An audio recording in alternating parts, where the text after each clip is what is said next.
सभ्य समाज रो ए श्रेष्ठ मनीष जातिटा आज घृणित लज्जित उपाय शून्य नीतिदिन पाशविकतार पशापाली रे जाउछि जीवन। मातृगर्भर मशाणी मंदिर की स्कूल कॉलेज की रास्ता निस्तार नाई से निरीह को सबुठी खाली धर्षण उत्पीड़न दुष्कर्मर दस्तावेज।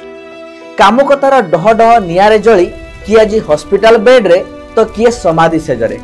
वाह ए तो नपुंसकतार निर्दय निदर्शन। प्रतिदिन खबर कागज पृष्ठारे तार प्रतिफलन।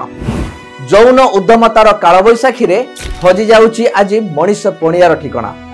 मानविकता मलाटे लागि जाइछि बोधे बहळ मटार ओळंधुआ उधुळीकणा। आमे चकित शंकित मर्माहत। कुंठाबोध नाही निजकु मनीष बोली धिक्कारिबाकु।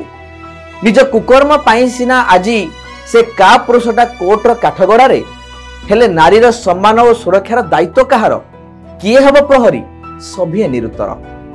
कल मुहटी आज करुछि प्रश्न न्यायर मागुछि उत्तर हेले आमे सबु लाचार निर्विकार।